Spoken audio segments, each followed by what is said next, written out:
nami je magistrica Zdenka Kamenšek iz Izuma, ki pa nam bo predstavila res tisto največjo novost z tega tedna. Tako da Zdenka, kar izvolite. Pozdravljeni vse skupaj. Meni se bo danes pridružila tudi kolegica Tanja Turšek, ker se še bolj spozna na ene zadeve kot jaz, tako da bova skupnimi močmi predstavili platformo Cobiss-Ela. 17. je napočil dan, ko smo pravzaprav v produkcijo, kar se tiče naših končnih porabnikov, čemer je pravzaprav vse skupaj namenjeno, omogočili izposojo knjig ponudnika Cobiss-Ela. Pot do tega je bila pa kar dolga, pa tudi kar precej akterjev vključenih. Pa malo se sprehodimo zdaj po teh aktivnosti, ki so bile potrebne, oziroma kaj vse je potrebno, da pravzaprav knjiga, ki jo pač nekdo napiše, založnik izda in je pripravljena tudi v formatu EPUB, so urejene vse avtorske pravice, da lahko potem pride do končnega uporabnika, torej do našega bralca.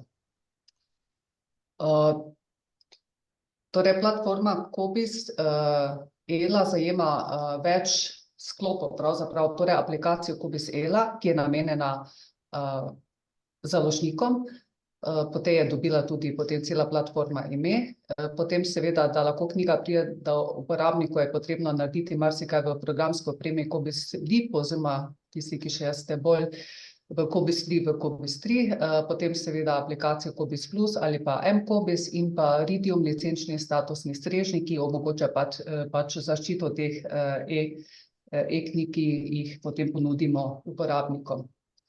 Kdo sodeluje pravzaprav v tem poslovnem modelu? Torej, sodeluje poleg Izuma, sodelujejo splošne knjižnice, poleg splošne knjižnice sodelujeta tudi NUK in Izum, NUK in UKM, potem sodelujejo založniki knjig trenutno, oziroma po včerajšnjem zadnjem štetju jih je bilo 33, koordinator vseh teh sodelujočih pa je knjižnica Mirana Jarca Novo mesto.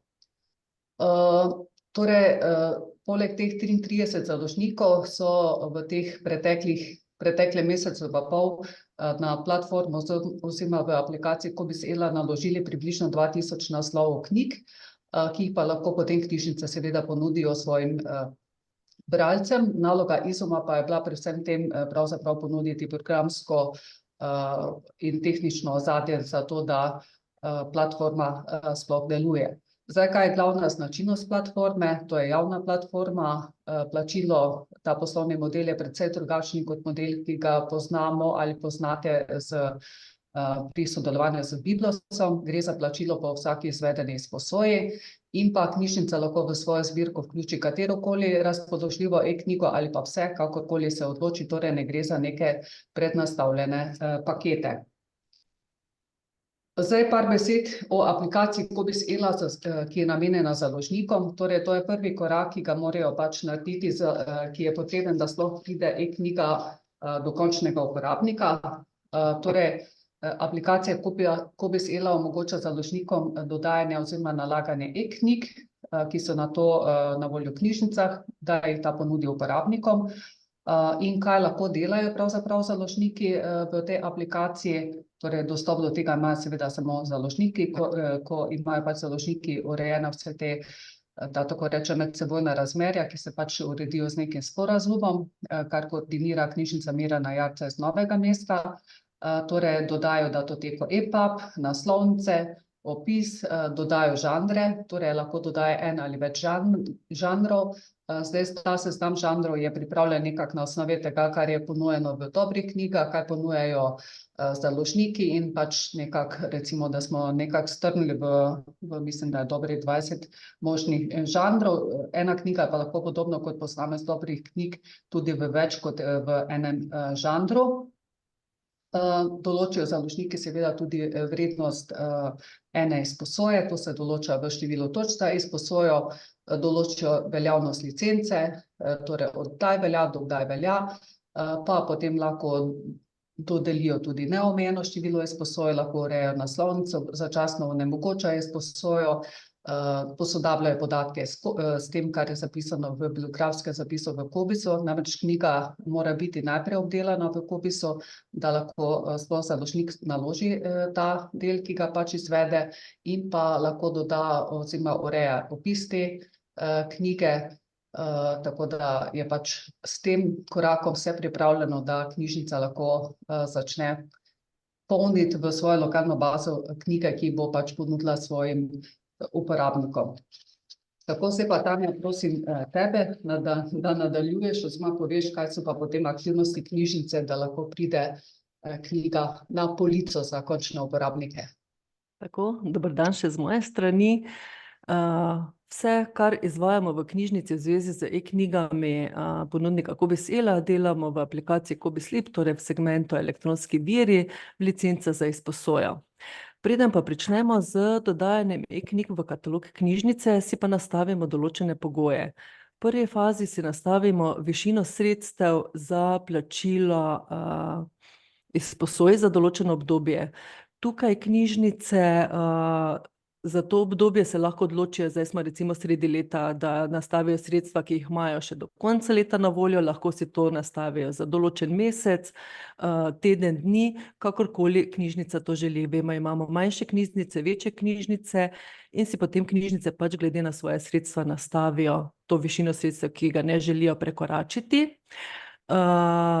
Nastavijo si tudi lahko podatke za obveščanje o doseganju mejnih vrednosti, da dobijo programsko, torej e-pošto z obvestilom, da so že mejne vrednosti dosežene, da lahko potem ustrezno ukrepajo. In nastavijo si profile za dodajanje licenc, s katerim določijo število hkratnih izposoj za posamezno e-knjigo in sredstva, ki jo imajo ali pa dodelijo na voljo za izposojo posamezne e-knjige. Kajti ta novi poslovni model, plačilo po številu izposoj, knjižnice plačujejo izposoje, ne zakupijo več 52 izposoj že vnaprej.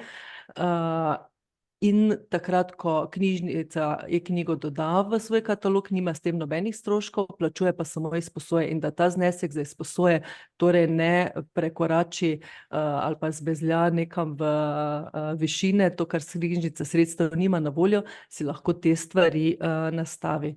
Če zdaj gremo naprej, tukaj na naslednji prosojnici vidimo, torej na katero mesto smo umestili ta postopek, nastavi parametre za licence ponudnika Cobis Ela in tukaj nastavimo torej število točk za izposojo. Zdenka je že povedala, da založnik določi, koliko točk je vredna določena izposoja. Dogovor med vsemi temi deležniki je, da je ena točka enakovredna 1 evru, za točke pa je bila odločitev predvsem zato, da se že na tem mestu izognemo DDV, odbitnemu deležu DDV in kaj še drugih morda računovodskih kategorij.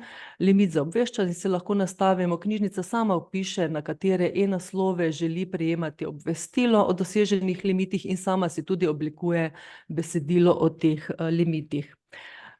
Zdaj na naslednji, Zdenka, prosim, si pa lahko pogledamo, kako dodamo licence za e-knjige ponudnika Cobis Ela. Postopek smo si zamislili nekako kot nakupovalno košarico. Ko izberemo postopek, se odpre okno, kjer je seznam prazen. Z klikom na gumb Dodaj gradivo dobimo seznam vseh e-knjig, ki jih je knjižnica, so jih založniki naložili v aplikaciji Cobis Ela. Poklikamo eno ali pa več e-knjig, lahko jih tudi si filtriramo recimo po založniku, po letu izida, po avtorju, pa na tak način dodajamo e-knjige in tiste, ki smo jih izbrali, se dodajajo tukaj v ta seznam. Tukaj vidim, imam 2 e-knjigi zaenkrat v seznamu in pri vsaki je tudi na začetku vedno vidi knjižnica informacijo, koliko je vredna izposoja posamezne e-knjige, tako da ve že približno, koliko to stane. Torej tudi za ta vrednost izposoje je z založniki bil sprejet dogovor, da je vrednost izposoje posamezne e-knjige cena e-knjige deljeno z 26. In potem, ko si bodo člani izposojali e-knjige, to bo pokazala Zdenka, vas pa zanima, torej knjižnice pa zanima še predvsem ta statistika za izposoje e-knjig. Pripravili smo en namenski izpis, novo statistiko za izposoje e-knjig, za e-knjige Cobiss Ela.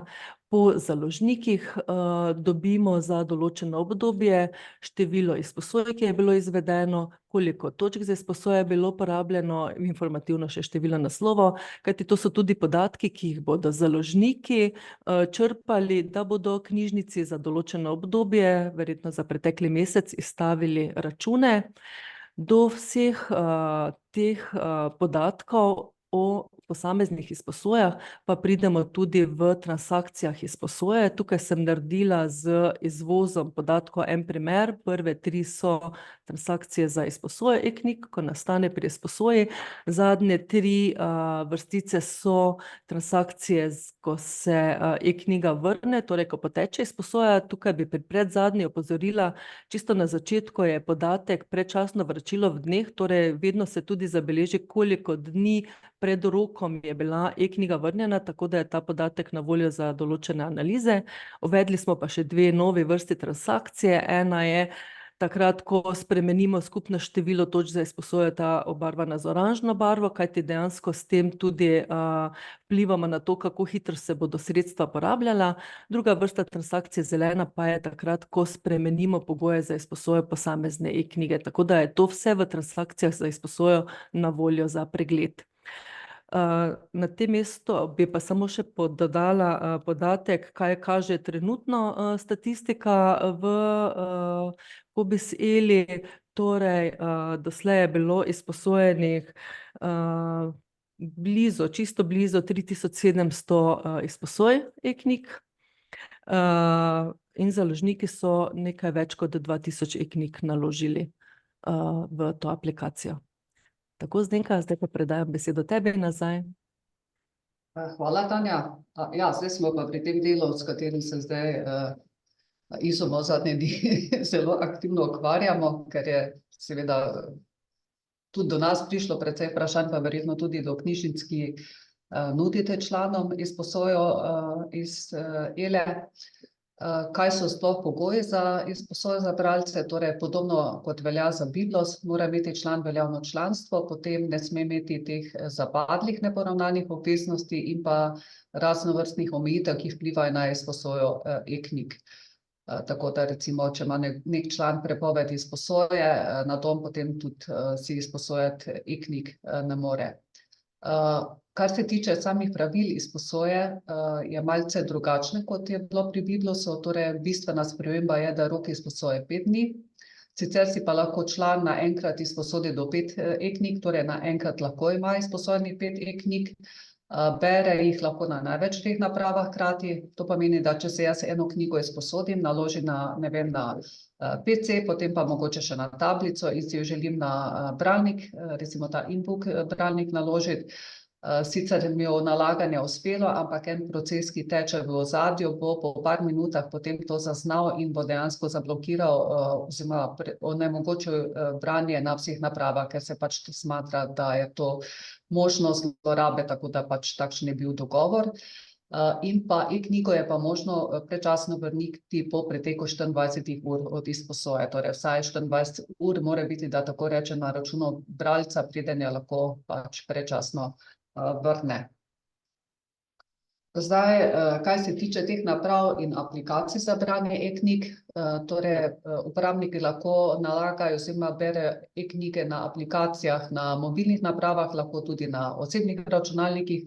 S tem se lahko malo naveže na to, kar so predhodniki povedali glede možnosti branja pač tudi kje drugje kot zgolj doma ali pa nekje, ki nimaš osebnega računalnika. Torej, na mobilne naprave si naložimo aplikacijo Kentook by Altico. Možnost je nalaganja tako na Androidne naprave, kot tudi na iOS naprave. Kar se tiče nalaganja aplikacije Thorium Reader na osebne računalnike, podprt je tako Windows, kot iOS, kot tudi Linux. Seveda lahko uporabniki berejo to, kar je verjetno najbolj prijazno, o čem z bralniki e-knjig, vendar pa je pogoj za bralnike e-knjig ta, da si namestijo pač ustrezen aplikacijo CanTook pa Aldiko, vendar je to možno samo na Androidnih bralniku in sicer mora biti Android dovolj nov. Veliko truda pa smo na ISOM vložili tudi v to, da smo usposobili, da je možno brati e-knjige iz ELE tudi na bralnikih InBook, torej teh, da tako rečem, Biblosovih bralnikih. Da pa to sploh deluje, pa je potrebno imeti Android verzijo 5.0 ali novejši. Namestiti pa treba dve aplikaciji, to se naredi z naše domače strani, to sta aplikacija ELA Helper in pa točno namensko za to uporabljen app, oziroma pač to namestitveno datoteko za aplikacijo Aldi Connect. Torej to dvoje je treba namestiti na bralnik InBook, da je možno si izposojati oziroma nalagati knjige v Aldi Connect potem na teh bralnikih.